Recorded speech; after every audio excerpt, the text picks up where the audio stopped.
பிரியமானவர்களே, இயேசு கிறிஸ்துவின் இணையற்ற நாமத்தில் உங்களை வாழ்த்துகிறேன்.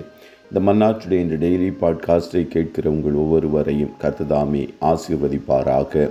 கலாத்தியர் 6வது அதிகாரம் 7வது வசனம் இப்படியாய் கூறுகிறது: மோசம் போகாதிருங்கள், தேவன் தம்மை பரியாசம் பண்ண ஒட்டா. மனுஷன் எதை விதைக்கிறானோ அதையே அறுப்பான் என்பதாக. நன்மையை விதையுங்கள், குட்னஸ் என்ற தலைப்பின் கீழ் இன்றைய மன்னாவை தியானிக்கப் போகிறோம். கர்த்தருடைய ஜனங்கள் நன்மைக்கு ஏதுவானவைகளை விதைக்கும்படிக்கு தெரிந்து கொள்ளப்பட்டவர்கள். ஒருவேளை மற்றவர்களுக்கு நன்மைகள் செய்ய முடியவில்லை என்றாலும் கூட ஒரு நாளும் தீமைகள் செய்து விடாதிருங்கள்.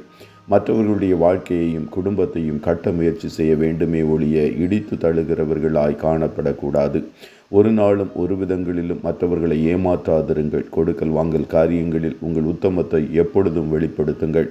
வார்த்தை பிசகாமல் வாழ கற்றுக்கொள்ளுங்கள். ஒரு விதங்களிலும் சபைகளை இடிக்கிறவர்களாய் காணப்படாதிருங்கள். அநியாயத்தையும் தீவினையையும் விதைத்தால் அதையே அறுப்பீர்கள் என்று வேதம் எச்சரிக்கிறது. ஐஸ்வர்யவானையும் லாசருவையும் பற்றிய ஓமையை ஆண்டவர் கூறும்போது, ஐஸ்வர்யவான் பூமியிலே உயிரோடு இருக்கும் காலத்தில் நன்மைகளை பெற்றுக்கொண்டு அதை அனுபவிக்கிறவனாய் மாத்திரம் காணப்பட்டான்.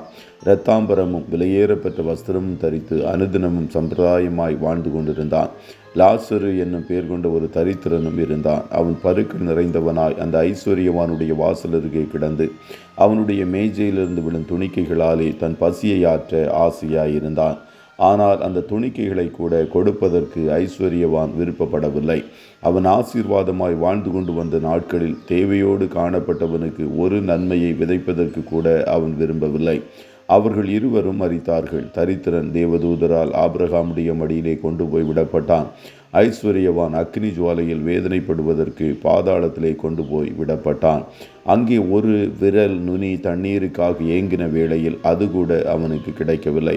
அதோடு அங்கிருந்து அவன் ஏறெடுத்த வேண்டுதலும் கேட்கப்படவில்லை. கர்த்தருடைய பிள்ளைகளே, உங்களுடைய நீதி உங்களை மரணத்திற்கு தப்புவிக்கும். ஆகையால் நீதியை திரளாய் விதையுங்கள், நற்கிரியைகளை விதையுங்கள். யோபு என்ற பக்தன் தன்னை குறித்து கூறும்போது, நீதியை தரித்து கொண்டேன், அது என் உடுப்பாய் இருந்தது, என் நியாயம் எனக்கு சால்வையும் பாகையுமாய் இருந்தது என்றான். அவன் முறையிடுகிற ஏழையையும் திக்கற்ற பிள்ளையையும் உதவியற்றவனையும் இரட்சிக்கிறவனாய் காணப்பட்டான். கெட்டுப்போக இருந்தவர்களுக்கு அவன் நன்மை செய்ததினால் அவர்களுடைய ஆசீர்வாதம் அவன் மேல் வந்தது. விதவையின் இருதயத்தை கம்பீரிக்க பண்ணினான். குருடனுக்கு கண்ணும் சப்பானிக்கு காலுமாயிருந்தான். இப்படி நன்மைகளை திரளாய் விதைத்ததினால் கர்த்தர் அவனுடைய வியாதிகளை மாற்றி அவன் இழந்து போன எல்லாவற்றையும் இரட்டிப்பாய் திரும்ப கொடுத்தார். பூரண வயதுள்ளவனாய் மரிக்கும்படிக்கு செய்தார். ஆகையால் நன்மை செய்வதிலே சோர்ந்து போகாதிருங்கள். அப்போது உங்கள் நீதியின் பலனை கர்த்தர் அறுவடை செய்யும்படிக்கு செய்வார். கர்த்தர் தாமே உங்கள் ஒவ்வொருவரையும் ஆசீர்வதிப்பாராக. ஜெபம் செய்வோமா? நல்ல தகப்பனே, உம்மை நன்றியோடு துதிக்கிறோம். இந்த மன்னாற்றுடைய இந்த டெய்லி பாட்காஸ்டை கேட்கிற உடைய பிள்ளைகள் ஒவ்வொருவரையும் கர்த்தர் ஆசீர்வதிப்பீராக.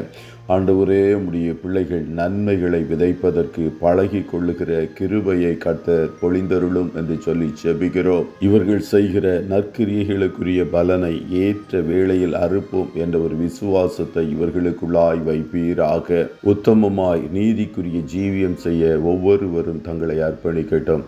இந்த நாள் உம்முடைய பிள்ளைகள் கையிடுகிற எல்லா வேலைகளையும் ஆசீர்வதியும். போக்கிலும் வரத்திலும் உடனிரும் காரிய சித்தியை கட்டளையிடும். ஆட்டுக்குட்டியானவருடைய இரத்தத்தின் பாதுகாப்பிற்குள்ளாய் ஒவ்வொருவரையும் கொடுத்து இயேசுவின் நாமத்தில் வாழ்த்தி ஜெபிக்கிறோம் நல்ல பிதாவே. ஆமென்.